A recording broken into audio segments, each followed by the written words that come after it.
we're going to go in 5, 4, 3, 2. Good morning, Denver, and welcome to the Mile High Mortgage and Real Estate Report, brought to you by Castle & Cook Mortgage, providing nationwide world-class customer service right here in the Mile High City. I'm Joe Massey, along with my co-host, Katherine Gutierrez, providing you with more than 20 years combined experience in mortgage lending. We are here to share inside knowledge and experience of the home buying and refinance process. Have a terrific guest in the studio this morning, Chelsea Franklin with RE/MAX Alliance, one of our favorite agents who we've done some transactions with. Really excited to have you in the studio. Chelsea, good morning. Hello, thanks for having me. So glad you were here today. Catherine, good morning. Great to see you today. Yes, always a good Saturday. So tell us what we've got on tap for the show today. Yeah, we're kind of going to be discussing what Chelsea kind of works with on a frequent basis. You know, like when you need to sell your home, then move straight into another home. So that transition, sometimes it can be difficult. With Chelsea, it's not. So she's going to show us and tell us her tips and tricks on how to make that transition as smooth as possible. So she brings us in with 3 years of experience as being a real estate agent, so she has plenty of knowledge under her belt. And then we're also going to be discussing the 3 open houses that are going on this weekend, and then of course a free event in Colorado we're going to bring up to you guys. Fantastic. And real quick, as a reminder, you're listening to the Mile High Mortgage and Real Estate Report on AM 1690 KDMT, brought to you by Castle & Cook Mortgage. For any mortgage or real estate finance questions, you can reach us at 303-809-7769.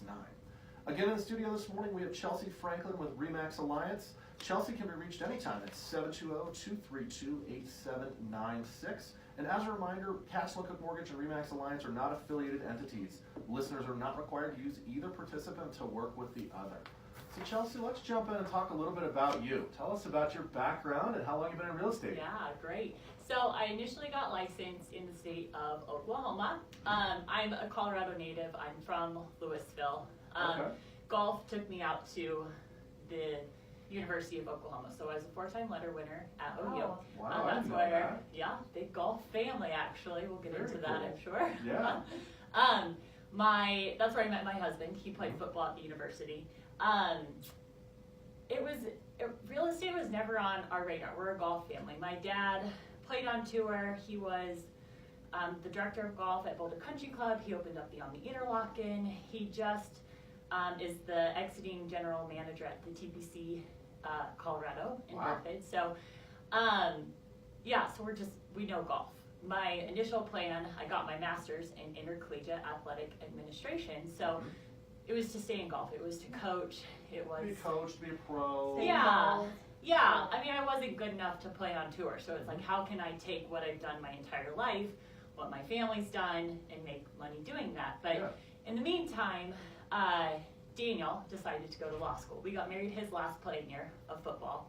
And with him going to law school, it's like, okay, well, am I really going to become a collegiate coach, travel a third of the year with recruiting, playing, tournaments, whatever? And I always knew I wanted a family. So my dad actually was like, you should try real estate. So got into real estate. That was Daniel's first or second year of law school, but sold 17 homes just by grinding and hustling my first year, not taking no for an answer and hustling it. I've averaged 50 transactions ever since, comfortably, to just solo. And then this past year, so I've been in the business about 6 years. We've been in Colorado 3, and I've just started my team this past year. So we're just growing. It's really exciting. So That's great. Yeah. And you do some investment properties as well. That's how you and I met, because you do some fix and flips and had a couple of other transactions going. Tell us a little bit about that part of the real estate. Definitely. So, fix and flips, it's kind of on a hold right now. It's so hard to find it. Yeah, they're hard to find, and it's time consuming, and it just takes up, you only have 24 hours in a day. Yeah. So, and we're trying to balancing kids, and then Daniel, he owns his own law firm now, so he just, that's just another component. But the investment side of it is my favorite. You buy it, you set it, you forget about it, and you just cash flow. So we have a little mini portfolio. Most of them are based in Oklahoma. We've got 4 or 5 homes in Colorado. We're just growing it, Love so that's it. pretty fun. I know. We're definitely going to dive into that as we get closer to the end of the show. So we always love talking about that. Yeah. I definitely want to get your feedback on that. But tell me this, what's your favorite part of real estate? What do you enjoy the most? Oh my gosh. I mean, it's a love-hate business, right? Because like, the sky's the limit on what you can do in this industry. Like, you can make as much money as you want to make, or you can just coast it. You know, like the average person sells 5 homes a year. That's right. And that can be, that can be comfortable. I mean, if your average deal's 10 grand, like, Right. that's pretty It's a good. decent living. Yeah, for sure. I think I have to constantly remind myself that like I'm in a hospitality industry and Right. it's not about the deal. It's like Right. it's about people. And I think the longer I'm in this, it's like, okay, the goal, this person, it's residential. We're not always dealing with numbers. We're dealing with somebody's like kitchens and The school district. school like, it's like- districts and their likes and dislikes, and they're moving in state or out of state or job transfers, and you just dive in. I always say become somebody's best friend for like 30, 45 days. So Right. like, I mean, we're going to be on the phone a lot, so you better like who you're working with. So That's right. yeah. And we talk about that a lot in the office, Catherine, with our clients. Of, all right, let's go look at the property. Give me some pros, cons, that wish list. Tell us a little bit about kind of how we discuss that with our clients. Yeah, definitely. As lenders, we kind of want to feel them out. What do you want to do / what can you do financially to find that perfect home? So we kind of ask those questions. What county do you want to live in? Is there a specific county? Because sometimes, anywhere is fine, but sometimes they want that particular school district, so the county has different, taxes and whatnot. So just asking those questions, like particular questions that kind of narrow it down and get them the best information that we can educate them so they make the best move. So again, help the realtor find the best house for them. Yeah. And it's so much more than just like what you can afford monthly. And I think if you're with an experienced team, they know how to like navigate that. Because like if you're in a metro district, like your taxes are going to be a lot higher. Exactly. Like if you're in an apartment complex and your HOA includes roof or no roof or sewer, whatever. So getting with the right team that understands finances and a budget. Yep. And how to find those properties and utilize MLS systems, like how to get creative and find things off market. Yeah, it's so critical. We talk about it all the time. It's got to be the real estate agent, just like you mentioned earlier. All right, we're going to look at the kitchen, we're going to look at the bedrooms, the school district. Yeah. But then we've got the lender that's going to help with the monetary side. Yeah. And then we're going to tie it all together. Yeah. Hey, your school district costs X number of dollars to live there, or this property costs X number of dollars. Are you comfortable stretching to get that, to accomplish that? Yeah. And I think it really does have to be a team. Would you agree? Yeah, definitely. And then we're all on the same side because there's so many emotions. Yep. There's a lot. I mean, I think I'm a bull in a china cabinet with a lot of emotions. So like, I need to get stuff done, but I'm going to cry with you if we're going to cry. And I mean, there's a lot of times that we're just going to have to go find a happy hour somewhere and just like chat real about quick, it. get it like, off your chest. Yeah, like I want to get you into a house just as bad as you want to get into a house. So like, how can I help you? How can the lender help you? How can we know what we're doing here? We all want to get there, right? Yeah. That's exactly right.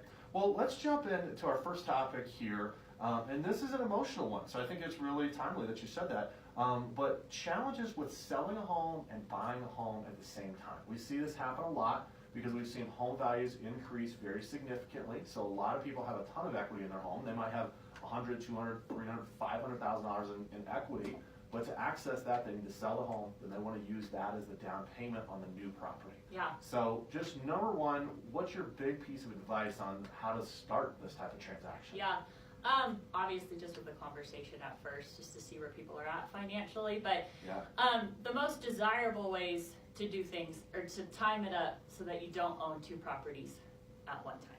Yeah. So it's either you're going to go find your replacement property, hopefully negotiate a deal that the seller's going to wait for you to list your house and then sell a house, or you're going to sell your house, put your house on the market, get a contract, and then expect the buyer on your property to negotiate out a rent back, a lease back, a post-occupancy agreement. In our Colorado contracts, we can negotiate up to 2 months with that buyer.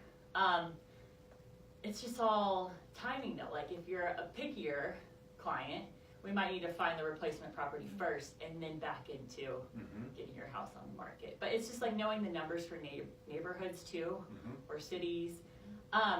Average days on market in all of RE Colorado MLS system is 31 days. So we're essentially saying, hey, seller, we'll get it up, we'll sell it in 31, close it 30 days out. Can you hold it for 60 days for us? Which is a big ask, Yeah. but Yeah, sometimes they Yeah. will, sometimes they won't. We Yeah. see that a lot, right, Catherine? Yeah, Yeah. I would say 70-30 people are usually understanding because they're maybe doing the same thing or Yeah. they've done it before or they notice it's like a first time home buyer. I'm like, oh, let's help them out. So I feel like it's mostly in the favor of the client, but sometimes it's not. Sometimes they're like, no, I just want to close Yeah. right now.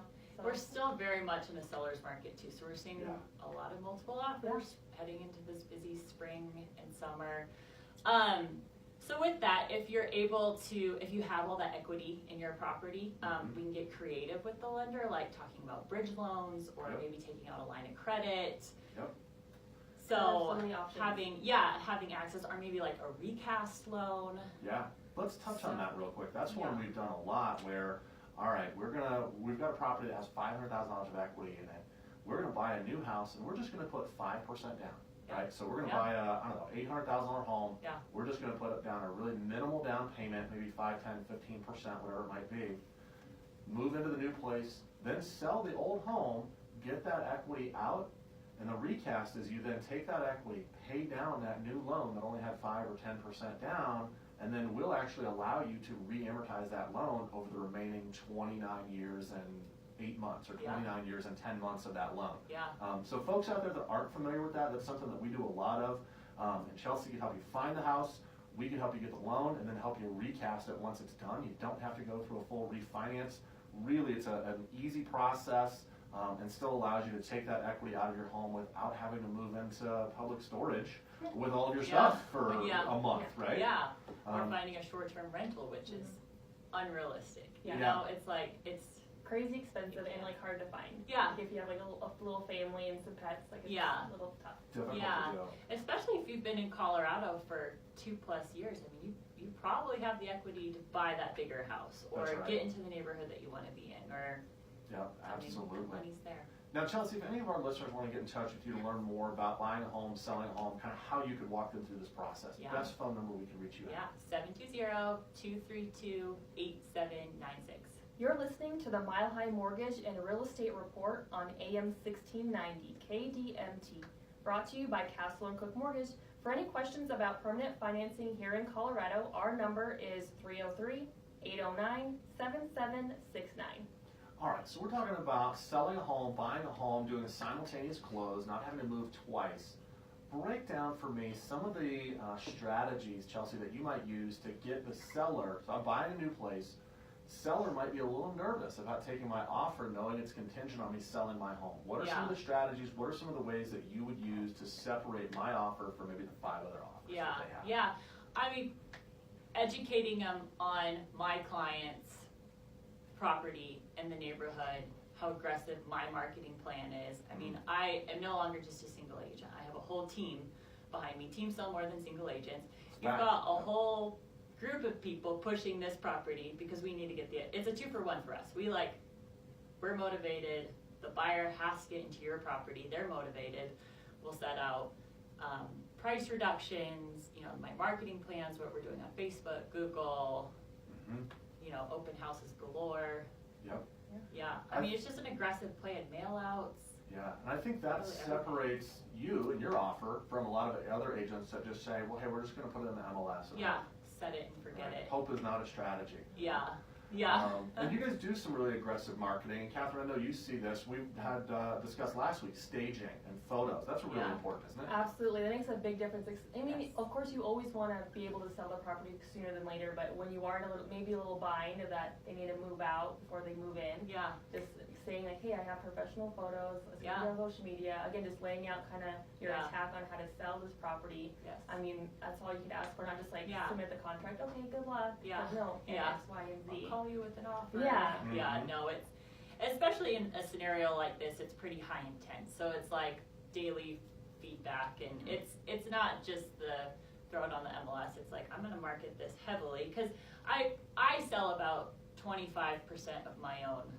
listing. That might even be really high. That Yeah. I maybe gave myself Yeah. too much of a percentage Right. there. That's pretty Most good. of it, yeah, I'm pretty good. It's marketing to other agents. It's Right. getting on the phone saying, I've got this amazing listing. Like, what clients are you working? Getting them excited about your house. That's right. Yeah, you gotta get them to So- come over and check it out, look Yeah. at it. do the broker open house, Yeah. do multiple open houses, Yeah. right? Which that's a Yeah. big segment of our radio show is open Yeah. houses. We get great traction on people that hear about that. Yeah. And it So always amazes me how many people don't call on a listing that they've Yeah. seen, but they show up if they see it open. yeah, So, Friday nights after work, come by, or Saturday morning, Sunday, yeah, Tuesday absolutely. night, margarita night. Now, what about price? Is price the only way that you can cut through the clutter? We spoke a little bit about what you're doing with the home that we're going to be listing, but then Yeah. other than that, does it just come down to price? That the seller just says, I want the most money? Yeah, I mean, a lot of times, yeah. It does. Yeah, Doesn't yeah, it's all, because everybody wants a deal, and nobody wants to feel like they're overpaying. Mm-hmm. And it's a lot to add in appraisal gaps. So say you're gonna bring 15 grand more to the closing than what the house is valued at. We saw that a lot 3 years ago, and it's getting harder and harder to ask buyers to feel comfortable to put that into an offer. So, it makes sense. I describe it as, when you're writing offers, three things. It's price, terms, and experience. Yeah. Right? And so, in this case, we've got experience, which is great. You have a ton of experience. The lender's going to have a great experience. Right.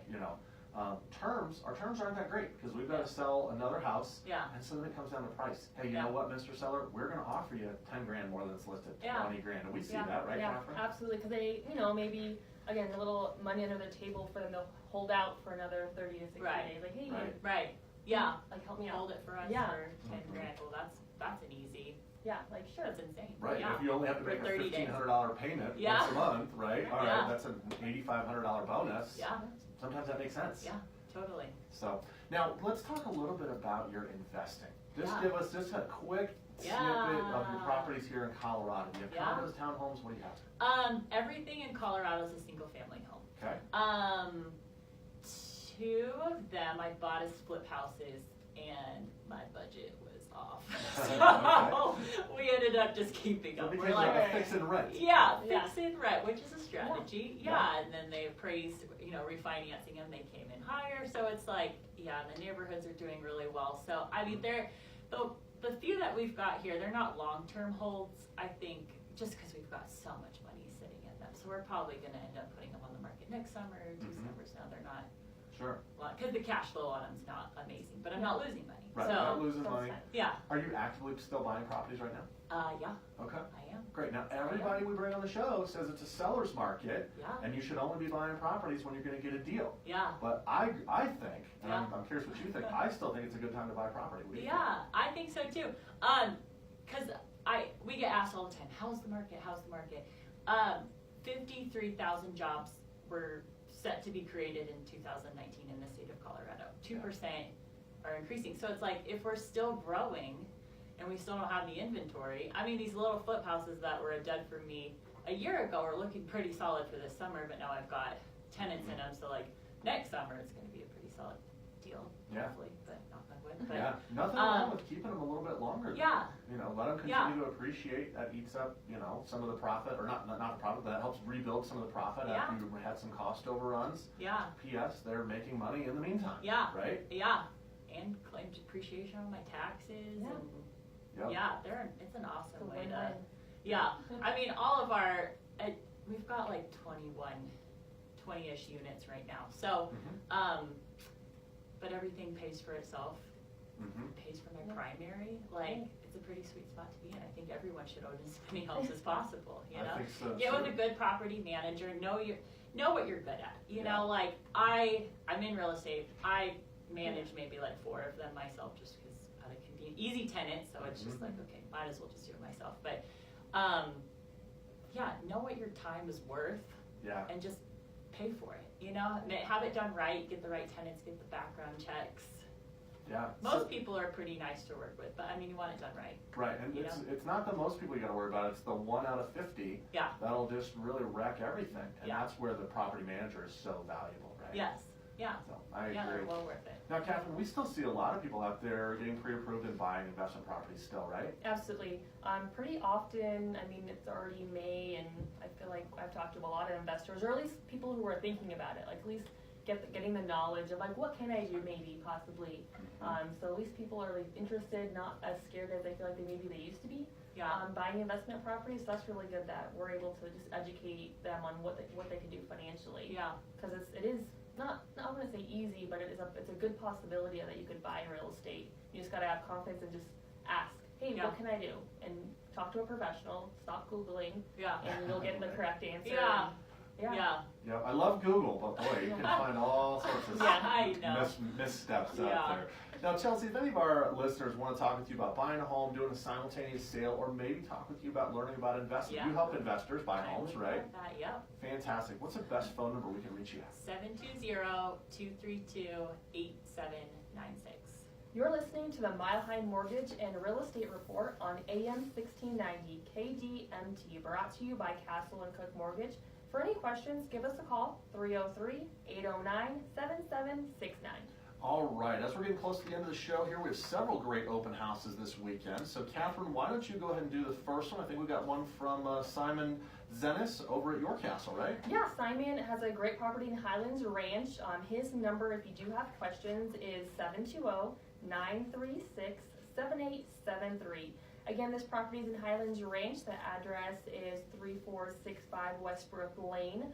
Listed at $6,999. It's right off the Highlands Ranch golf course, just right behind hole 16. So great mountain views. You can see the golfers out there. It's a 4-bedroom, 3-bath. And the open house is going on today and tomorrow from 12 to 3. So that's a terrific golf property for $699,000. Chelsea, I want to see if you're interested. Right? So I'll be there. Definitely get out there and take a look at that property. $699,000 from Simon Zenis, and then we've got one from John Dovenbarger, Berkshire Hathaway Home Services. You can reach John at 303-591-8771. This property, 14051 East Shenango Drive in Aurora, listed for $525,000. Gorgeous gated community called the Cherry Creek Villas, right next to the Cherry Creek State Park. 4-bed, 4-bath home, 2-car garage, gated community. Actually just held open about 20 minutes ago. So today from 11 o'clock until 2 o'clock this afternoon. Terrific property. Make sure you get out there and check that one out. I think we've got one more, right? Yeah, we have one last open house going on this weekend, brought to us by John Waters with Your Castle Real Estate. His number is 303-570-6019. This property is in Broomfield, 1980 Elmwood. It's a great ranch-style property, 984 square feet, listed at $325,000. John is the master of ranch homes, so this is a great move-in ready property. 3-bedroom, 1-bath, 1-car garage attached to the property, and it's right in the Boulder Valley School district. So those little small families are going to be a family, couples. That's a great property. It has a large backyard, and the good thing about this community, there's no HOA, so that's fantastic if you're looking at that $325,000 budget for the purchase price. And the open house is going on right now from 11 to 1, so give John a call if you do have any questions. Again, John Waters, 303-570-6019. Definitely a fantastic property out there, and I think we've got a great event of the weekend, right? Yeah, I found this event, and it's like a donkey petting zoo open house, and I had to share it with everybody. This is great. Yeah, so it's a spring open house. It's at the Long Hopes Donkey Shelter over there in Bailey, I believe. It's a free event from 9 to noon. Again, petting zoo with donkeys, snacks, refreshments, family friendly. So again, just a good couple hours out there just to pet some donkeys and grab some photos. Definitely the type of event you want to check out. That'd be super so fun. Well, as we're wrapping up here, Chelsea, thank you so much for joining us. Thank you. Great It's information. fun. Yes. So listeners out there, again, Chelsea Franklin, terrific at helping you sell your home and buy a new property without having to move twice. She's got great strategies on that. She can walk you through that. I think you even did that, right? Didn't you do that one time where you sold a home and bought a home? Yeah, a few times. Yeah. We move a lot. Yeah, so you've got it down. Best phone number if any of our listeners want to get in touch with you. 720-232-8796. Fantastic. Thank you again for joining us. Thank you. Really excited. I appreciate it. Yes, glad you were here. Folks out there, if you have any questions about buying a home or refinancing your current mortgage, please feel free to call us anytime here at Castle Cook Mortgage. You can reach us at 303-809-7769. Catherine, thank you for another great show. These are terrific open houses. If you guys have questions and you want to see these open houses, again, feel free to reach out to those agents, or you can reach us here at 303-809-7769. Thank you for tuning in to the Mile High Mortgage and Real Estate Report on AM 1690. I'm your host, Joe Massey, along with my co-host, Katherine Gutierrez. Have a great weekend. Look forward to joining you next Saturday at 11 a.m.